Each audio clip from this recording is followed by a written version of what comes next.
যখন আমি ব্যবসা শুরু করেছি তখনও আমার বাবার 7 তলা বাড়ি আছে। বাবা মার কথা হচ্ছে, তুমি 10,000 টাকা বেতনে একটা চাকরি করো, তোমার তো ঘর বাড়িতে থাকতে হয় না, তুমি কেন এত পরিশ্রম করবা?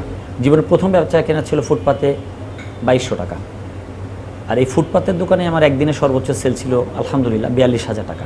সেই 55,000 টাকার ব্যবসা থেকে শুরু করে আজকে আলহামদুলিল্লাহ হাঙ্গেরিয়াজের 5টা ব্রাঞ্চ হয়েছে। আমি মালয়েশিয়াতে ছিলাম 2013-14, 13তে গিয়েছিলাম, 15তে এসেছি। আসার পরে দেখলাম কিছু করতে হবে। মালয়েশিয়াতে ভিসা আমি রিনিউ করতে পারি নাই। তো দেশে এসে যখন কিছু করবার কথা ভাবলাম, আমার সাথে আসলে হাতে খুব ভালো ক্যাশও ছিল না যে নিজে থেকে ব্যবসা শুরু করব। আমি কয়েকটা মার্কেটিং লেভেলে কয়েকটা প্রতিষ্ঠানে চাকরি ইন্টারভিউ দিই। এর মাঝে ইউনিলিভার ছিল একটা কোম্পানি, যেখানে মিরপুর 6 এরা আছে। তো এদের সাথে 7 দিন ফিল্ডে কাজ করলাম।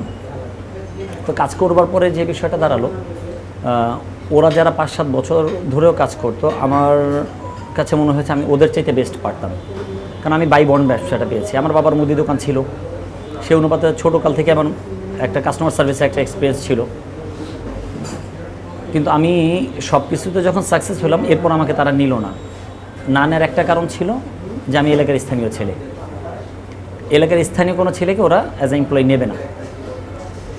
তো এটা আলহামদুলিল্লাহ আমার জন্য একটা ভালো দিক ছিল যে ওরা নেয়নি বিধায় আজকে হয়তো এখানে আল্লাহ তাআলা আসার তৌফিক দিয়েছেন। এটা চাঁদরাতের কথা, জুন মাসের 26 তারিখ 2017 সাল, 25 তারিখ 17 সাল, 26 তারিখ ঈদ হয়েছে। আমি বিক্রয়.com-এ ফুডকার্ট খুঁজতে শুরু করি ওই দিন রাত থেকে, অথবা ঈদের দিন রাত থেকেই খুঁজতে খুঁজতে উত্তরাতে একটা ফুডকার্ট পাই। তো উত্তরাতে যখন ফুডকার্ট পেলাম, আমি গিয়ে ফুডকার্টটা কিনে নিয়ে চলে আসলাম। কিনে আনার পর আমার বাসার সামনে রাখলাম, কিন্তু আমি তো খাবার বানাইতে পারি না, ড্রিঙ্কস করতে পারি না। তখন খাবারের বানাতে পারে এমন শেফ খোঁজা দরকার। এখন এইটা তো আমি কারোর সাথে পরিচয় নেই, এই প্রফেশনে আমি কোনোদিন ছিলাম না। তো যার কাছে খাবারের গাড়িটা কিনলাম, তন্ময়, মনিরুল ইসলাম তন্ময়, আলহামদুলিল্লাহ খুব ভালো মানুষ, আল্লাহ তাআলা শুকরিয়া। তো তাকে আসলে রাজি করাইলাম, খুব কষ্ট করে রাজি করাইছি যে ভাই আপনি আমাকে একটা মাস কাজ শেখান। তো এই কথা বলে যখন রাজি করাইলাম, সে রাজি হইল, তাকে তার সম্মানই দিতাম। তো 1 মাস যখন প্রায় চলে যাচ্ছে, আমি জুন মাসের 26 তারিখে প্ল্যান করলাম যে ব্যবসা শুরু করব। জুলাইয়ের 6 তারিখে আমি ব্যবসা শুরু করি। 11 বাস স্ট্যান্ড, এই ব্যাংকের সে নিচেই একটা ফুডকার্ট দিই। অনেক প্রতিবন্ধকতা ছিল, কারণ আমি তো এলাকার স্থানীয় ছেলে। যখন আমি ব্যবসা শুরু করেছি তখনও আমার বাবার 7 তলা বাড়ি আছে। আর আমি জন্ম থেকে এলাকা বড় হয়েছে, আমার জন্য ফুটপাতে নামাটা আসলে খুব চ্যালেঞ্জিং একটা বিষয় ছিল। তো যখন আলহামদুলিল্লাহ শুরু করলাম, ওই ছেলেটা আমাকে অনেক হেল্প করলো, তন্ময়, বন্ধুর মতো মানুষ, পরিচয় তো পরে হয়েছে।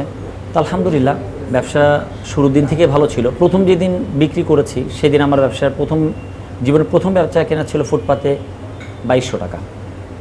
আর এই ফুটপাতের দোকানে আমার একদিনে সর্বোচ্চ সেল ছিল আলহামদুলিল্লাহ 42,000 টাকা। ওই 1 মাস আমি আসলে মনে করলাম যে এটা আসলে আমার ব্যবসা। ওই 1টা মাস আমি শিখলাম। তখন তো আমার আইটেম ছিল burger, sub sandwich, fried chicken, আরেকটা ছিল থাই চিকেন, স্যুপ ছিল, কোল্ড কফি ছিল, ফ্রেঞ্চ ফ্রাইস ছিল। এই কয়টা আইটেম দিয়ে শুরু করা। তো আলহামদুলিল্লাহ আলহামদুলিল্লাহ আলহামদুলিল্লাহ তো আমি যখন ব্যবসা শুরু করি, আমার হাতে আসলে তেমন টাকা ছিল না। আমার নিজের ক্যাশ বলতে শুধুমাত্র 35,000 টাকা ছিল, আর কোনো টাকা ছিল না। ব্যবসাটা শুরু করেছিলাম 55,000 টাকা দিয়ে, যার মাঝে আমার খুব কাছের এক ছোটো বোন, ওর নাম মিম, ওর কাছ থেকে আমি 20,000 টাকা ধার করছিলাম, কর্জায় হাসান আনিছিলাম। এই ঋণটা আসলে কখনোই শোধ হবার না। আমি আমার বাবার কাছ থেকে টাকা আনিনি, মার কাছ থেকে টাকা আনিনি।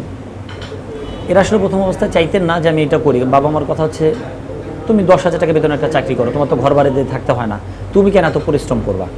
ভাই আলহামদুলিল্লাহ আলহামদুলিল্লাহ আলহামদুলিল্লাহ আমি আমার বাবা মা, ভাই বোন, এদের প্রতি সারা জীবন কৃতজ্ঞ। এরা মন থেকে যদিও চান না যে আমি ফুটপাতে নামি, তবে প্রথম দিন থেকে আমার বাবা মা, ভাই বোন তারা আমাকে সাপোর্ট করছে। তারা মেন্টালি সাপোর্ট করছে, তারা ফিজিক্যালি আমাকে সাপোর্ট করছে। আমি যখন ফুটপাতে ছিলাম, তখন আমার বাবা দেখা যায় প্রত্যেক দিন এশার নামাজ পড়ে আমার দোকানে এসে কিছুক্ষণ দাঁড়াইতেন, আমার সাথে গল্প করতেন।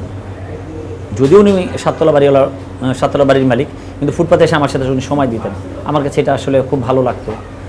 তো আলহামদুলিল্লাহ সেখান থেকে, সেই 55,000 টাকার ব্যবসা থেকে শুরু করে আজকে আলহামদুলিল্লাহ হাঙ্গেরিয়াজের 5টা ব্রাঞ্চ হয়েছে, যার মাঝে একটা ব্রাঞ্চ আমার আপন ছোটো বোন জামাই দেখে, মিরপুর 2-এ। একটা ব্রাঞ্চ আমার আপন বড় ভাই দেখে মিরপুর 13-তে, বাকি 3টা ব্রাঞ্চ আমি এককভাবে দেখি, রূপনগরে, মিরপুর 11-তে আর এসিবি চত্বরে। ফার্স্ট অফ অল আলহামদুলিল্লাহ, এটা আল্লাহ তাআলা না চাইলে হয় নাই। প্রথমত ইভেন শেষ সবসময় আসলে আল্লাহ তাআলাই চাইছেন, এই জন্য এই ভিড়টা হয়। আর ওসিলা হিসেবে যদি বলি, ওসিলাও কিছু নাই ভাই, সব আল্লাহ তাআলাই দিচ্ছেন, আমি এটা বিশ্বাস করি। আর কাস্টমারের মুখে যেটা শুনি সেটা হচ্ছে যে কম দামে ভালো মানের খাবার তারা পাচ্ছে। যে আমার এখানে দেখা যায় 350 টাকাতে আমি একটা 12 ইঞ্চি পিজা বিক্রি করছি, 170 টাকাতে 190 টাকাতে সেট মেনু বিক্রি করছি।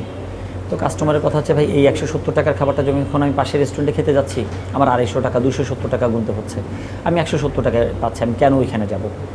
350 টাকাতে যে পিজাটা আমি সেল করছি আলহামদুলিল্লাহ আনকাউন্টেবল টাইমস, আমার মনে হয় আমি মোর দেন 1000 টাইমস শুনেছি কাস্টমার বলেছে যে ভাই এই পিজাটা এই কোয়ালিটি মেনটেন করে অন্য যে কোনো রেস্টুরেন্টে খাই না কেন তারা অন্তত 600 টাকা দাম রেখেছে, 700 টাকা দাম রেখেছে, কেউ হয়তো বলেছে ভাই 550 থেকে 600 650 রেখেছে।